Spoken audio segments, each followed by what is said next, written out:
Bonjour, Thierry Daunois, direction des partenariats de l'Université de Lorraine. Je suis chef de projet Wikri. Wikri, c'est une démarche entamée il y a maintenant 5 ans autour de la question de la mise à disposition des technologies de l'information et de la communication pour les chercheurs et les gens qui interviennent dans le domaine de l'innovation. Et ça nous a amené, face visible du projet, à développer un réseau de wikis, et en particulier de wikis sémantiques, donc qui intègrent des fonctionnalités qui nous permettent d'exploiter plus en profondeur en fait, les données qui sont signalées sur nos wikis. Aujourd'hui, le réseau, alors le projet est arrêté, a trouvé en tout cas sa fin administrativement. Par contre, la plateforme existe encore et on a aujourd'hui un réseau de 157 wikis avec 4 composantes linguistiques et dans un premier temps, c'est à peu près tout. En l'occurrence, ça nous a amené petit à petit à préciser le contour des expérimentations qu'on menait et notamment à faire le constat qu'on avançait de plus en plus dans une direction qui est en fait celle de l'ingénierie de la connaissance, qui est devenue finalement le thème principal autour duquel on travaille, avec aujourd'hui d'autres extensions depuis la fin du projet Wikri en tant que tel. En l'occurrence, c'est ce réseau de wiki sémantique qui m'a amené à rencontrer Gilles. Lui, dans le cadre de son postdoc sur l'impression 3D, il avait émis l'idée de travailler sur un wiki et dans le labo dans lequel il travaillait, ils l'ont orienté vers nous pour voir s'il était envisageable de travailler ensemble. Et c'est effectivement ce qui s'est produit. On s'est rencontrés, me semble-t-il, en juin 2013.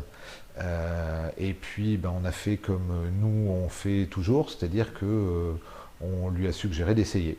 Donc on s'est mis autour d'une table et puis on a commencé à tripatouiller les premières données dont il disposait, sachant que ce qui est apparu assez rapidement, c'est qu'il allait disposer de masses de données assez conséquentes, puisque l'idée c'était effectivement de récupérer toutes les brèves, notamment qui sortent dans les différents supports qu'il a identifiés, qui traitent d'impression 3D, et de les signaler pour pouvoir traiter les informations qui sont dedans. En 3 langues, donc ça, compte tenu de ce que j'ai dit précédemment, ça ne nous faisait pas spécialement peur, et avec l'idée de pouvoir derrière réaliser en fait une série de tris sur les données qui allaient être rentrées dans le wiki. Ça nous a amené à lui proposer de travailler ensemble. On a globalement pédalé dans la choucroute pendant à peu près 1 mois et demi pour essayer de mettre en place les premières versions.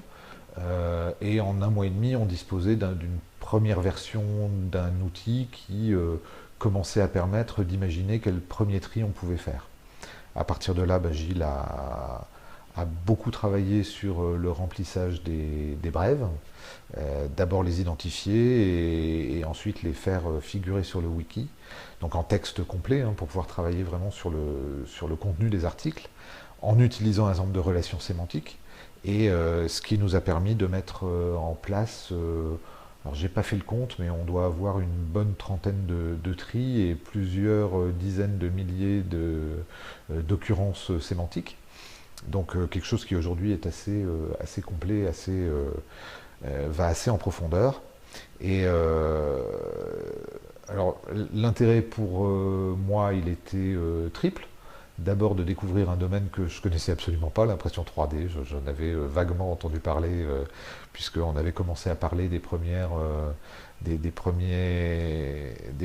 impressions en 3D de prothèses pour sauver des bébés à l'autre bout de la planète, ce qui faisait bien rêver les médias et nous y compris, mais sans que j'ai la moindre idée de ce qui pouvait vraiment se cacher derrière. Donc j'ai découvert un domaine complet et j'avoue qu'il a bien réussi à m'accrocher sur le sujet.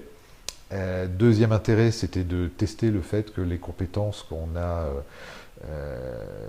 souhaité développer au sein de l'Université de Lorraine depuis 5 ans étaient effectivement exploitables sur un projet qui nous arrivait un peu à la source.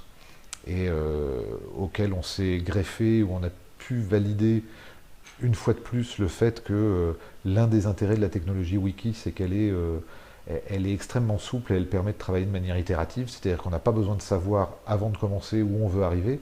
On a le droit de faire des essais, de faire des erreurs, de recommencer et d'avancer en fonction de ce qu'on constate. Donc on oublie les cahiers des charges, on fait un peu du prototypage rapide de ce que peut être la structuration de l'information et on avance au fil de l'eau, ce qui a montré, me semble-t-il, encore une fois que c'était assez rapide et efficace, puisque en quelques mois à peine, on a quand même atteint un niveau de qualité de l'outil non neutre. Et puis le troisième point, c'est que c'est un peu une aventure humaine aussi, et que c'est extrêmement satisfaisant. D'abord parce que c'est extrêmement agréable de travailler avec celui qui est de l'autre côté de la caméra, là. Et que cette découverte-là, c'était aussi un moment et un événement non négligeable. Voilà.